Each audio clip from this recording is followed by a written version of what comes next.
the first thing founders need to do is throw their hands up and run around screaming, knowing the world is over. And then after you get that out of your system, kind of sit down and act like founders. But it's okay to run around and go, oh, Yes. because this is the first time ever in the history of capitalism that we've consciously shut down economies, not just in one country, but in every country, globally. I wrote a couple of blog posts about this a month ago, and I said, well, we're not sure this is a 3-month problem or a 1-year problem. Well, I think it's pretty clear this is not a 3-month problem. Right. It's at least a 1-year problem, if we're not careful, meaning countries, to drive the entire world into a massive depression, given how interconnected economies are today. And what that means for founders is a couple of things. One is if you haven't raised money, there's one set of issues. If you have raised money but not cash flow positive, there's another set of issues. And if you kind of have revenue but not cash flow positive, there's a third. And I'm happy to describe the scenarios for each one of them. Yes. So if you haven't raised money yet, you ought to understand that investors are also figuring out what to do. And, what's different now than any recession in 2008 or the dot-com crash is that the big funds have billions of dollars. That's the good news. Okay.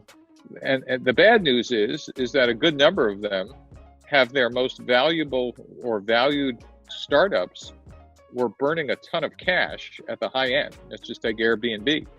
Was worth $38 billion in March 1st and is now worth maybe half of that, April 15th.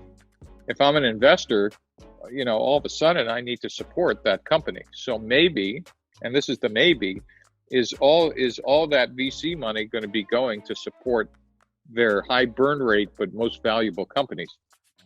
We don't know yet, right? And so that means that what that means for entrepreneurs are people still going to be investing at the same rate in the same ideas that they were, 2 months ago? And the answer is likely not. What we're already seeing here in the States, I don't know about the rest of the world, is that investors are reevaluating the types of things they want to invest in. They're pulling term sheets, they're decreasing valuations, etc. A good number of them are not investing at all right now to see how it goes. And a very few smart investors, are still looking to the future, knowing that there will be a morning after. And in the downturns is when Google started and Facebook started, and it's not that there won't be any new ideas. So if you're doing a startup, the first thing to ask is, what market segment are you in? If you're in travel, hospitality, restaurant services, or whatever, unless you have a really brilliant idea about how your product or service is going to work in a recovery of a industry that's laying off, 80 or 90% of their employees, I would not be doing that startup. Period. End of discussion. If you're in any other space, selling to enterprises, etc., just understand that a lot of enterprises are scaling back, but maybe you could be selling right now or building right now for either companies that are hiring, or figure out why is it your product and service are going to be needed when a recovery does come. Does that make sense? Yes. And of course, if you're pivoted in telemedicine or healthcare or anything else, you're in the right spot.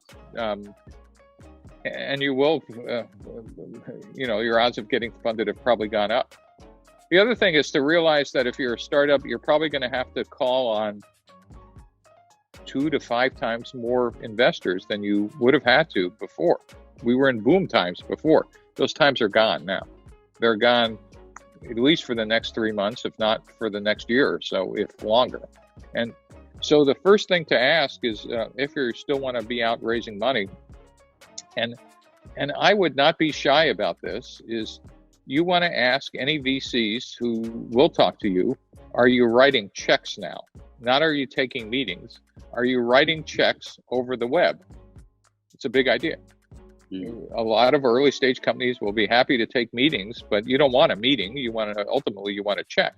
Do they want to meet you personally and they're waiting for this to blow over, or will they write you a check now? And you want to ask them, who have you written checks for since this started? And if they get insulted, that means they're not writing any checks. Does that make sense?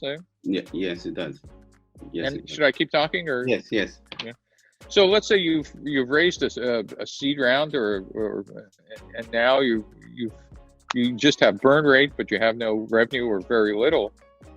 Your world has just changed, because now your motto previously was, well, when we reach milestone X and Y, we'll raise a Series A round, or we'll raise the next round. All bets are off. That's a big idea. All bets are off. Maybe you're in a hot space and that Series A will be there. I don't believe it. I think just like seed funding, I think Series A is actually going to be in worse shape than seed funding. And so I would be doing a couple of things. One is I'd be calculating your burn rate. That is, how many months do I have until I run out of money? And it used to be, it was how many months do I run out of money, but I'll raise the next round after that. I think the lifeboat strategy now is, what do I need to do to cut my burn rate down, or more importantly, start generating revenue now, not waiting for 3 more months or 6 more months. What is it you could be selling, even if it's buggy and unfinished anything, to start generating some revenue? And I would be cutting that burn rate down as much as you can. And I'd be starting to talk early to potential investors to see, are they writing Series A checks? If so, what criteria? What are they looking for? And have they written any in the last couple of weeks? Because what you're looking for is, if you're the CEO of a cash flow negative startup, is how much runway do I have? That is, how many months at my current burn rate do I have to live? And you need to get that burn rate down and that runway extended. Are there any lines of credit you could draw? Are there any government programs you could get to not have to lay off people? Can you defer rent? Can you defer payments to Amazon or payments to someone else, to vendors? Can you cut salaries so you don't have to lay people off? First thing I suggest to all companies is, number one, you want to cut the C-level staff salaries dramatically before you start laying anybody off.